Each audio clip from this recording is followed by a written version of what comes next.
Hello students, ME 208 subject में आज हम स्टीम बॉयलर्स के अंदर हाई प्रेशर बॉयलर्स के बारे में पढ़ेंगे।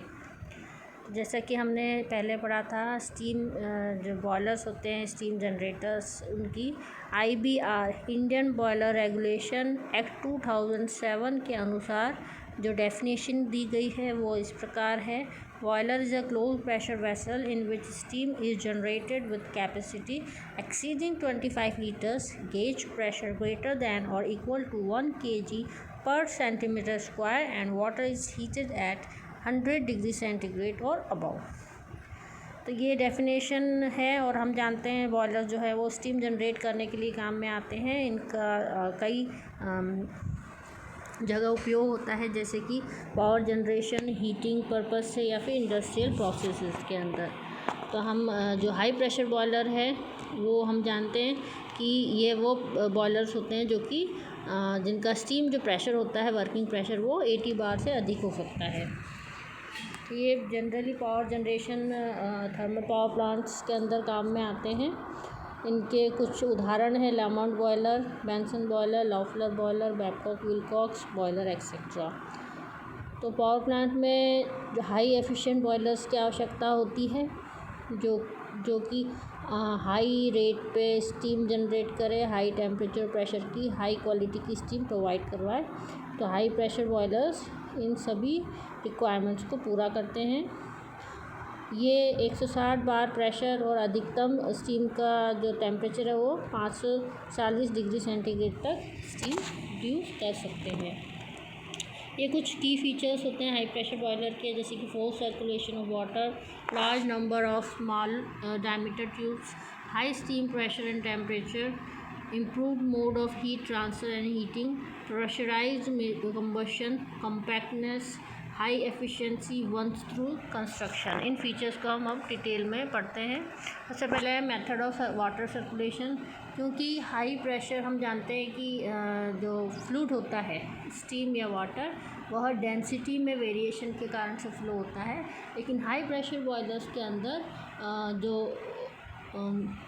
इवेपोरेशन में पानी की जो डेंसिटी है उसमें ज़्यादा वेरिएशन नहीं हो पाता है, जिस कारण से वाटर का और स्टीम का सर्कुलेशन बहुत ही स्लो हो जाता है। और क्रिटिकल प्रेशर के केस में तो क्रिटिकल प्रेशर बॉयलर्स के केस में तो यह डिफरेंस होता ही नहीं है, डेंसिटी लगभग कांस्टेंट होती है, जिस कारण से जो सर्कुलेशन की रेट है वो स्लो हो जाती है और फिल्म बॉइलिंग उत्पन्न होने लग जाती है। फिल्म बॉइलिंग का मतलब होता है बुलबुले उत्पन्न होने लग जाते हैं जो कि ट्यूब्स की सतह पर बैठ जाते हैं और हीट ट्रांसफ़र रेट को घटा देते हैं।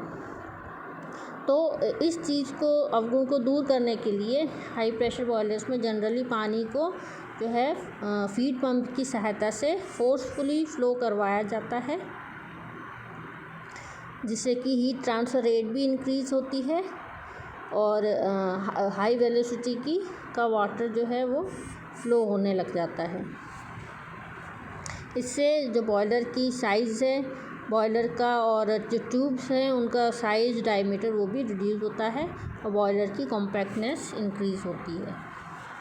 टाइप ऑफ ट्यूबिंग, जैसे कि अगर मान लो कि जिसमें जो ट्यूब्स हैं जिसमें पानी या स्टीम फ्लो कर रही हैं वह एक लॉन्ग कंटिन्यूस ट्यूब हो, तो इससे लार्ज प्रेशर ड्रॉप होता है क्योंकि फ्रिक्शन लॉसेस बहुत अधिक होते हैं। तो इस चीज़ को रिड्यूस करने के लिए हाई प्रेशर बॉयलर्स के अंदर सेट ऑफ पैरेलल ट्यूब्स लगाई जाती हैं, मतलब कई पैरेलल ट्यूब्स लगा दी जाती हैं।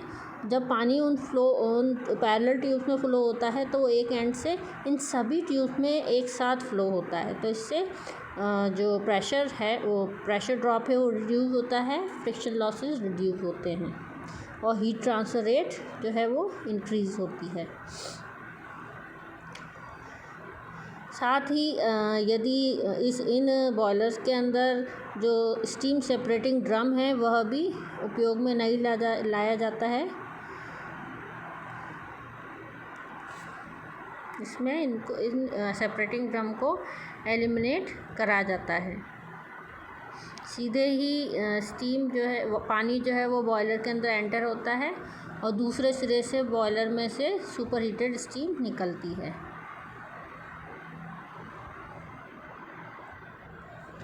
प्रेशराइज कंबशन, जो फ्यूल है फर्नेस के अंदर उसको प्रेशर के साथ अंदर जलाया जाता है। जो हम जानते हैं फ्यूल जलाने के लिए जो एयर की रिक्वायरमेंट होती है उसे भी ब्लोअर की सहायता से हाई वेलोसिटी के साथ में फर्नेस के अंदर भेजा जाता है, जिससे कि जो फ्यूल के जलने का प्रोसेस है वो उसकी रेट बढ़ जाती है, फ्यूल की फायरिंग रेट इंक्रीज़ हो जाती है और heat transfer rate, heat release rate भी इंक्रीज़ हो जाती है। इस प्रकार से प्रेशराइज कंबशन बहुत ही उपयोगी है हाई प्रेशर बॉयलर्स के अंदर।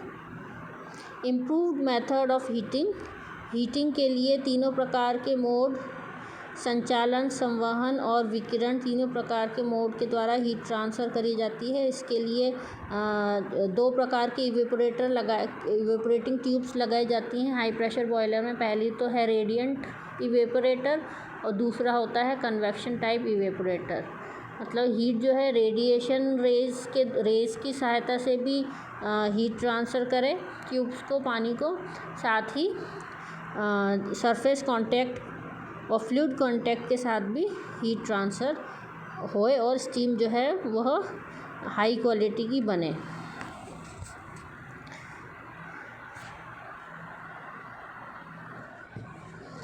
अब हम जो पहला प्रकार का हाई प्रेशर बॉयलर है वो देखते हैं, जिसका नाम है लामोंट बॉयलर। 1995 में इस बॉयलर को इंट्रोड्यूस करा गया था। यह एक फोर्स सर्कुलेशन बॉयलर है जिसमें फीड वाटर को फ्लो करवाने के लिए फीड पंप उपयोग में लाते हैं।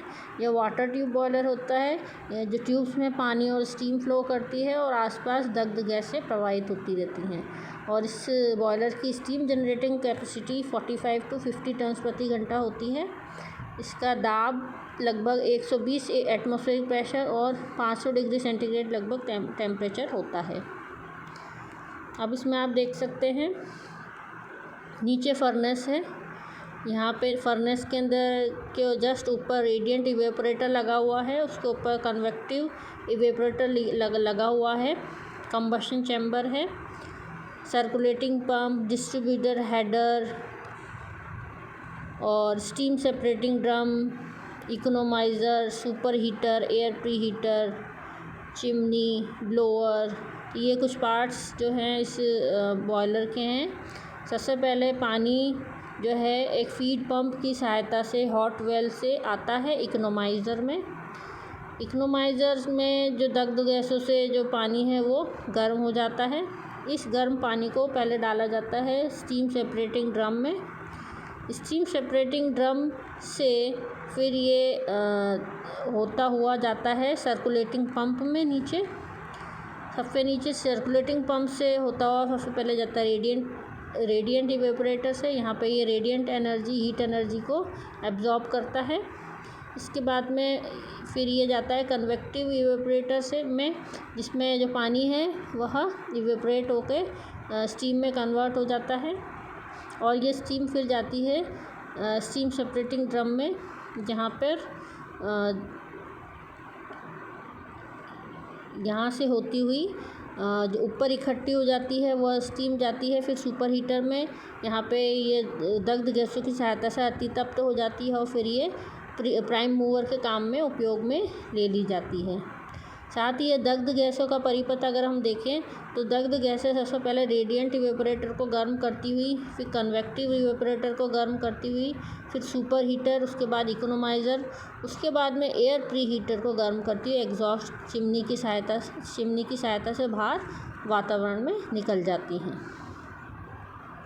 एयर प्री हीटर का उपयोग है जो वातावरण की ठंडी वायु है ब्लोअर की सहायता से एयर प्री हीटर में डाली जाती है। एयर प्री हीटर के अंदर ये दग्ध गैसों की सहायता से गर्म होती हैं और फिर इस वायु को फर्नेस के अंदर फ्यूल के दहन के लिए अंदर भेज दिया जाता है। तो ये बॉयलर की संरचना इस प्रकार से है, बॉयलर की कार्यप्रणाली।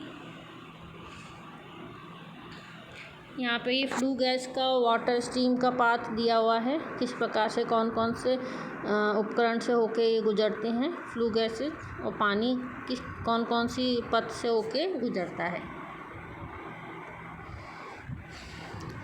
रामन बॉयलर के मेन एडवांटेजेस हैं कि small diameter tubes are used so that high heat transfer rate is maintained.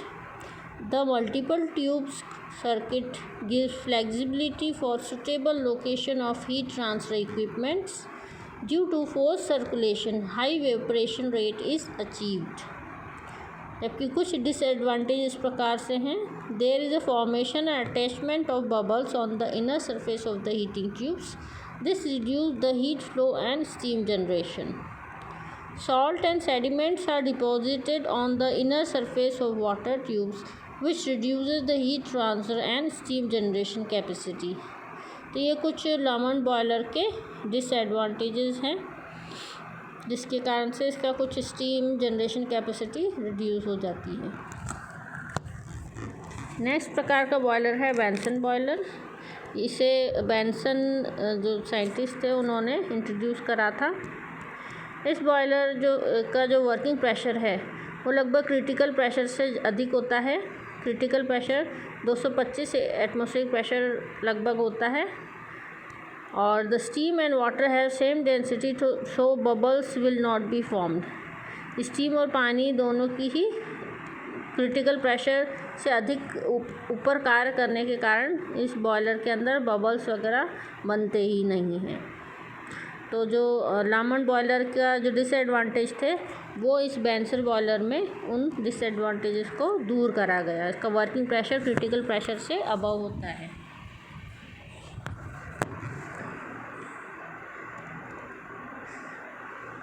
इसे वंस थ्रू बॉयलर भी कहते हैं, क्योंकि जो पानी को बॉयलर के एक एंड से एंटर कराया जाता है और दूसरे एंड से सुपर हीटेड स्टीम के रूप में ही जो वर्किंग फ्लूइड है वो बाहर निकलता है। इसमें किसी प्रकार का कोई ड्रम उपयोग में नहीं लाया जाता है। जैसे कि हमने लामन बॉयलर में देखा था, सेपरेटिंग ड्रम काम में लिया गया था, पर यहाँ पे किसी प्रकार का कोई सेपरेटिंग ड्रम काम में नहीं लिया जाता है, इसलिए इसे वंस थ्रू बॉयलर भी कहते हैं। ये एक हाई प्रेशर बॉयलर है, फोर्स सर्कुलेशन टाइप है। इसमें भी पंप को काम में लिया जाता है पानी सर्कुलेट कराने के लिए और दग्ध गैसों को और एयर को प्रवाहित कराने के लिए। ये वंस थ्रू और वाटर ट्यूब बॉयलर है। इसमें भी ट्यूब्स में पानी और स्टीम फ्लो करती है। अब इसमें देख सकते हैं कि the feed water supplied by feed pump at a pressure higher than 225 atmospheric pressure, मतलब क्रिटिकल प्रेशर से अबव दाब पे कार्य करता है। सबसे पहले पानी इकोनोमाइज़र में फ़्लो होता है, उसके बाद रेडिएंट इवेपोरेटर में, जहाँ पे वह जो दग्ध गैसों की जो ऊष्मा है उसको रेडिएंट वेव्स की सहायता से एब्जॉर्ब करता है। फिर जो पानी है वह इवेपोरेट होता है कन्वेक्टिव इवेपोरेटर में, और वहाँ पे वो स्टीम में कन्वर्ट हो जाता है। फिर इस स्टीम को सुपर हीटर से पास कराई जाती है, जहाँ पे ये स्टीम सुपर हीटेड होकर बॉयलर से बाहर निकाल ली जाती है प्राइम मूवर में यूज़ के लिए। कुछ एडवांटेजेस इस प्रकार से हैं इन बॉयलर के कि generation of steam at higher pressure than critical pressure, so do not require any evaporator drum. There is no drum, so total weight of the boiler is reduced and cost is also reduced. Natural circulation boiler requires expansion joints, but it does not require in Benson boiler. Hence, Benson boiler can be started very quickly because of welded joints. Erection of the boiler is easier and quicker.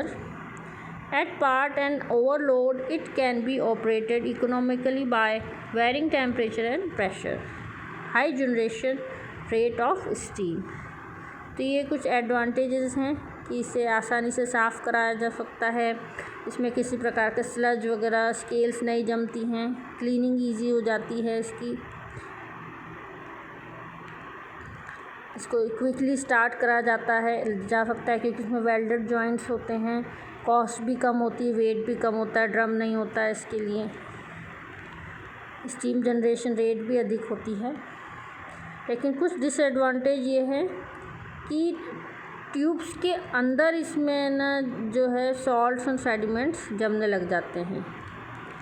साथ ही danger of over heating, क्योंकि high critical pressure पे कार्य करता है boiler, तो temperature भी उतना ही अधिक होगा, तो ओवर हीटिंग के चांसेस ज़्यादा होते हैं इन बॉयलर।